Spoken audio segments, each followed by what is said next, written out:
옛날 지난 땅에는 6마을이 있었습니다. 6마을을 다스리는 촌장들이 자제들을 거느리고 모여 알천의 언덕에서 백성을 다스릴 임금에 대해 논의했습니다. 임금이 없어 백성들이 방자하게 제 마음대로 한다는 게 이유였습니다.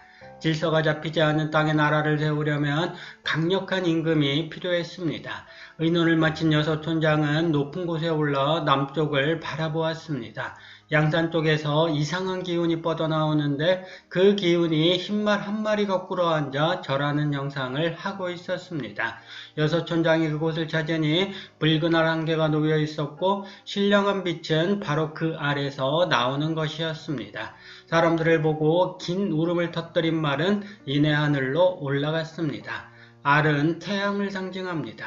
태양은 만물을 기르는 어미와 같습니다. 태양이 없는 세계를 상상해 보세요. 알을 깨자 모양이 단정하고 아름다운 사내 아이가 나왔습니다. 동천에서 아이를 씻기니 몸에서 나오는 광채가 더욱더 강렬해졌습니다. 새와 짐승이 그 모습을 보고 춤을 추었고 해와 달은 한없이 청명해졌습니다. 이를 본 사람들은 사내 아이의 이름을 혁거세라고 지었습니다. 밝게 세상을 다스린다는 뜻이지요. 세상을 다스릴 왕에게는 마땅히 왕비가 있어야 합니다. 양과 음이 만나야 비로소 세상의 질서가 선다는 말입니다. 사내 아이가 알에서 깨어난 바로 그날 사량리 아령정가에 계룡이 나타났습니다. 계룡은 왼쪽 갈비로 얼굴이 유달리고 온 계집애를 낳았습니다. 한데 입술이 닭의 부리와 같아 북천해가 목욕을 시키니 부리가 떨어졌습니다. 사내 아이가 알에서 태어났다면 계집 아이는 계룡이라는 신성한 동물의 몸에서 태어났습니다. 닭이 울면 날이 셉니다. 새벽을 여는 존재가 바로 닭이라는 말입니다. 알에서 태어난 사내 아이는 태양을 상징하고 계룡의 몸에서 태어난 계집 아이는 태양빛이 이 세상에 널리 퍼지는 상황을 알립니다. 양기운이 넘쳐나는 태양을 음기운으로 조절하는 것이라고 봐도 좋겠습니다. 여서촌장은 남산 서쪽에 있는 산기슭에 궁시를 짓고 두 아이를 받들어 길렀습니다. 사내 아이는 알에서 태어났다 하여 성을 박으로 했습니다. 둥근 알이 둥근 박과 서로 통하기 때문입니다. 계집 아이는 아령정이라는 우물 이름을 따 알령으로 지었습니다. 13살이 되어 그들은 혼인했고 한 나라를 다스리는 왕과 왕후가 되었습니다. 박격거세는 나라 이름을 서라벌로 지었습니다. 61년 동안 나라를 다스린 혁거세는 하늘로 올라갔는데 7일 후에 그 몸뚱이가 땅에 흩어져 떨어졌습니다. 이내 왕후가 세상을 떠나자 사람들은 왕과 왕후를 합장하려 했지만 큰 뱀이 나타나 방해했습니다. 이에 사람들은 왕의 머리와 사지를 각각 장사지내어 오릉을 만들고 사릉이라 이름 붙였습니다. 우리 신화의 수수께끼에서 조연살은 5조각 난 몸을 오곡의 상징으로 해석합니다. 한 나라를 세운 국조신이자 농경신으로 혁거세를 본 것입니다. 큰 뱀이 나타나 흩어진 몸이 합체되는 걸 방해한 일은 이리 보면 풍요로운 수확을 바라는 농민들의 간절한 마음을 달리 표현한 것이라고 볼 수 있습니다. 건국신화는 나라를 세운 영웅의 면모를 묘사하는 데 집중하지만 그 밑바탕에는 항상 백성을 향한 진솔한 사랑이 숨어 있습니다. 혁거세는 백성들을 위해 온몸이 5조각 나는 고통을 기꺼이 받아들였습니다.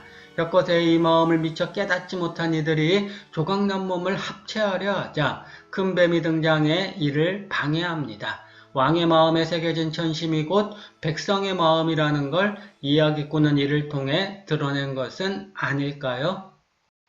혁거세의 뒤를 남해왕과 노래왕이 이었습니다. 3대 임금인 노래왕은 매부인 턱탈해에게 왕위를 넘기려 했습니다. 이에 탈해는 덕이 있는 이는 이가 많다며 떡을 물어 이가 많은 사람이 왕위에 오르자고 제안했습니다.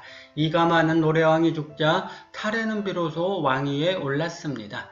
탈해는 남해왕 때 배를 타고 가락국 바다에서 밀려 들어왔다고 합니다. 가야국의 김수로 왕이 기꺼이 맞아들이려 했지만 그는 그곳을 지나쳐 신라의 아진포에 이르렀습니다. 김수로 왕 신화를 보면 탈해가 김수로 왕과 도수를 겨뤄 패배하는 장면이 나옵니다.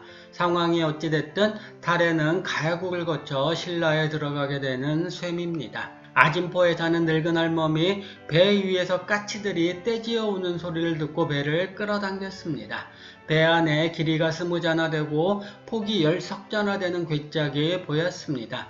기룡을 알 수 없어 잠시 망설이다 궤를 열어보니 단정한 사내 아이와 7가지의 보물과 노비가 그 속에 가득 차 있었습니다. 이랫동안 성대하게 대접하자 사내 아이가 비로소 입을 열었습니다. 용성국 함달파 왕의 아들인 타레는 혁거세처럼 알에서 태어났습니다. 혁거세와 다른 점이 있다면 그 알을 왕비가 낳았다는 것입니다. 왕은 사람이 알을 낳은 건 고금에 없는 일이라며 궤 속에 타레를 넣고는 7보물과 종도를 딸려 배에 실어서는 바다에 띄었습니다. 인연이 닿는 곳에 나라를 세우라고 축원했지만 실제로는 알에서 태어난 자식을 감당할 자신이 없었는지 모릅니다. 알에서 태어난 존재를 하늘이 외면할 리 없습니다. 붉은 용이 배를 호위해 신라 땅까지 이르렀습니다. 말을 마친 아이는 두 종과 함께 토암산에 올라가 성 안에 살만한 곳이 있는지 살폈습니다.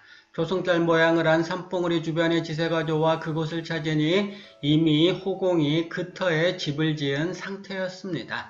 이에 아이는 한 꾀를 떠올렸습니다. 숫돌과 숫을 주변 땅에 몰래 묻고는 다음날 이른 아침에 호공집을 찾아 조상들이 살던 집을 찾으러 왔다고 했습니다. 호공이 쉬이 이 말을 받아들일 리 없습니다. 싸움만일 뿐 쉬이 결론이 나지 않아 두 사람은 관가를 찾았습니다. 아이는 제 조상은 본래 대장장이었다며 잠시 이웃고을을 다녀온 사이 다른 사람이 집을 빼앗았다고 고했습니다. 아이 말대로 땅을 파보니 숫돌과 숫이 나왔습니다. 상대를 속여 억지로 집을 빼앗은 것이지만 남의 왕은 타레를 지혜 있는 이로 생각해 맞사위로 삼았습니다. 김수로 왕과 벌인 도술싸움에서 비록 패했지만 타레는 출중한 능력을 지닌 인물이었습니다. 어느 날 타레는 동학에 올라갔다 돌아오는 길에 하인에게 물 심부름을 시켰습니다. 목이 말랐던 아이는 물을 구해오다가 타레보다 먼저 물을 마셨습니다. 한데 물그릇에서 입이 떨어지지 않았습니다. 하인은 타레 앞에서 다시는 이런 일을 일으키지 않겠다고 다짐하고 나서야 입을 자유로이 놀릴 수 있었습니다. 왕위에 오른 지 23년 만에 타레는 세상을 떠났습니다. 박씨와 석씨의 혈통으로 이어진 신라의 왕통은 13대 임금인 미추왕에 이르러 처음으로 김씨로 이어집니다. 미추왕은 김할지의 7세손입니다. 경주 김씨의 시조인 김할지의 이야기를 우리가 살펴봐야 하는 까닭입니다. 밤에 월성서리를 가던 오공이 숲을 속에서 신성한 빛이 흘러나오는 걸 보았습니다. 하늘에서 내려온 자주색 구름이 땅에 뻗쳤는데 그 속에는 황금괴가 들어있었습니다. 황금괴는 나뭇가지에 걸린 채 엄청난 빛을 내쏘았고 나무 밑에서는 흰 닭이 울고 있었습니다. 김할지의 이야기에도 닭이 나옵니다. 닭은 새벽을 여는 동물이라고 했습니다. 호공은 왕에게 아뢰었고 왕이 직접 그 숲에가 궤를 열었습니다. 궤 안에 누워있던 사내아이가 기다렸다는 듯 벌떡 일어났습니다. 이름을 알지라고 했는데 알지는 우리말로 아기를 의미합니다. 사내아이를 대궐로 데려오는 내내 새와 짐승들이 춤을 추고 뛰놀며 따라왔습니다. 왕은 길이를 가려 알지를 태자로 택봉했지만 훗날 알지는 파사왕의 왕위를 양보했습니다. 파사왕은 신라의 5번째 임금입니다. 금괴에서 나온 아이라고 하여 성을 김이라고 했습니다. 알지는 열한을 낳고 열한은 아도를 낳고 아도는 수류를 낳고 수류는 옥부를 낳고 옥부는 구도를 낳고 구도는 미추를 낳았습니다. 미추가 신라의 13대 왕으로 올랐는데 이후 신라 왕위는 박석김 삼성의 자손들로 세습되었습니다. 김할지는 왜 파사왕에게 왕위를 양보했을까요? 타레의 뒤를 이은 파사왕은 박씨입니다. 타레는 신성한 힘으로 신라의 왕위에 올랐지만 알지는 신성한 힘을 지니고 있으면서도 그러지 못했습니다. 타레가 남해왕의 맞사위였다는 점이 두 사람의 운명을 가른 것일까요? 신화는 신들의 이야기를 의미합니다. 옛사람들은 한 나라를 건국한 인물들의 이야기에 신화라는 말을 붙였습니다. 일반 인간의 힘으로는 이룰 수 없는 일을 그들은 이루어냈기 때문입니다. 알에서 태어나는 기괴한 상황이 신화에서는 인물의 특별함을 드러내는 모티브가 됩니다. 태양을 상징하는 알에서 태어난 인간은 그 속에 이미 하늘을 품고 있습니다. 하늘을 품은 존재를 어느 누가 이길 수 있을까요? 고구려 시조인 고주몽도 알에서 태어났고 가락국 시조인 김수로왕도 알에서 태어났습니다. 하늘을 숭배하는 사상이 난생신화를 낳은 궁극적인 이유라는 것은 굳이 말할 필요가 없겠습니다.